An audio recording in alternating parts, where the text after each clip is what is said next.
म्हणलं तुम्ही काय मागणी? हे आंदोलन आम्ही यात्रा बंदासाठी करत आहोत. आम्ही भाविक भक्तासाठी करत आहोत.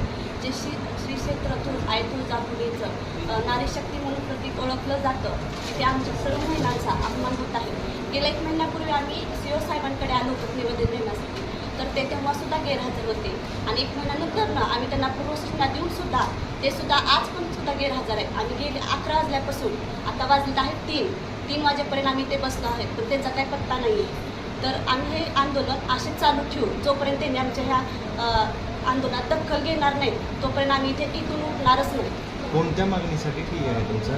आमची जी यात्रा मैदान आहे त्या यात्रा मैदानाला महाराष्ट्र शासनातर्फे मंजुरी द्यावी. आणि दुसरा म्हणजे जे हे आहे अतिक्रमण ते काढून टाकावे आणि जे गुन्हेगार आहेत त्यातले त्यांना कठोर शासन करावे. गेल्या वर्षभरापासून तुम्ही या कशावर आंदोलन करत आहे? वर्षापासून आम्ही संघर्ष करत आहोत. जिल्हाधिकारी साहेबांकडून आम्हाला अहवाल सुद्धा भेटला आहे.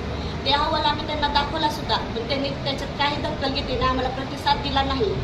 तरी त्यांनी कसला प्रतिसाद न दिल्यामुळे आम्हाला हे आंदोलन करत आहोत आम्ही. आपलं हे आंदोलन आहे ते सकाळपासून चालू आहे. दुपारचे 3 वाजता आहेत या कार्यालयात हे आंदोलन चालू आहे.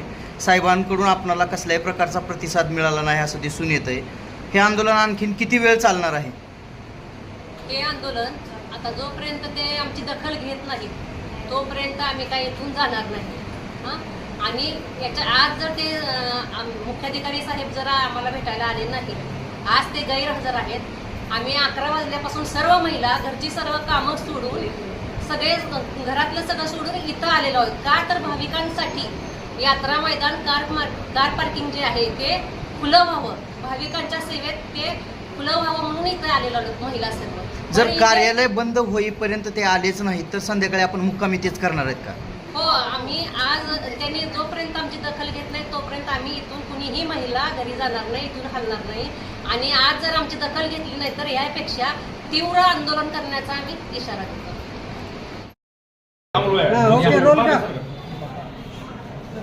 ओके. माननीय जिल्हाधिकारी साहेबाच्या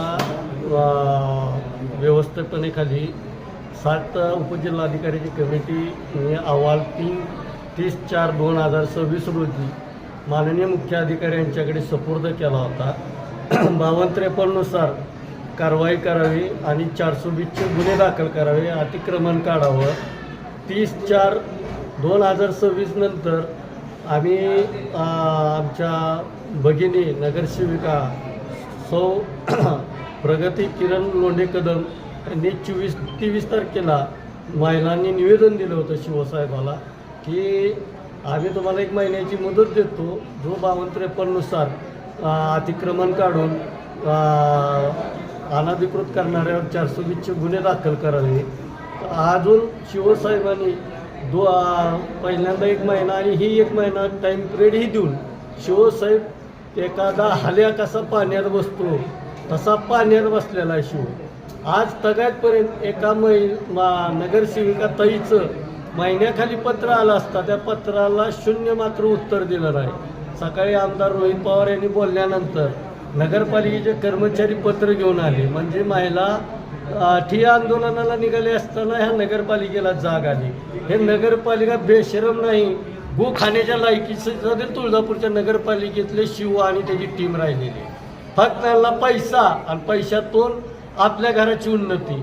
आज सकाळपासून महिला बसले तिथं 10 वाजल्यापासून. शिव प्रत्येक वेळेस आले की महिलांवर अन्याय करतो.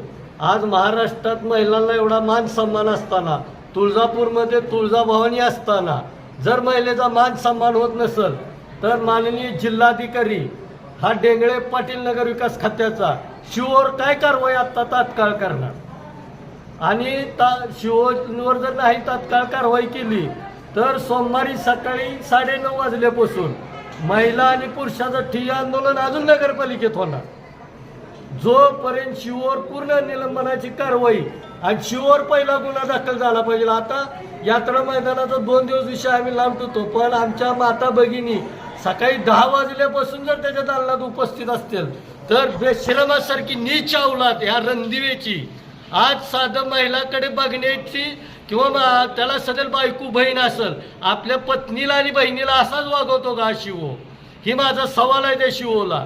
आज 10 वाजल्यापासून उपाशी तापाशी बारकी लेकरं बाळा घेऊन यात्रा मैदाना भाविकासाठी बसलेले आहेत.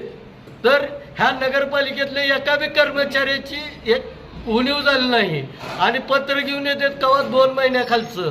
ह्याच्यासाठी आज मी तुमच्या माध्यमातून नगरविकास मंत्री राज्याचे उपमुख्यमंत्री एकनाथजी शिंदे साहेब, धाराशिव जिल्ह्याचे पालकमंत्री तथा तुळजापूर तालुक्याचे विकासरत्न म्हणून आमदार स्वतःला म्हणून घेतात. ह्या महिला भगिनीसाठी लाडका भाऊ म्हणून राख्या बांधून घेतल्या होत्या. मतदाना दिवशी लाडक्या बहिणीनं मला मतदान केलं म्हणले होते. आज लाडक्या बहिणीवर जे अन्याय शिवनं केला आहे त्याला राणा पाटील काय करणारी राणा पाटलानं उत्तर द्यावं. 3 दिवसात काय कारवाई करणार शिववर आणि यात्रा मैदानावर जो त्यानं दीर्घकाळ केलेला आहे त्या अधिकाऱ्यावर काय कारवाई करणार हा माझा प्रश्न आहे.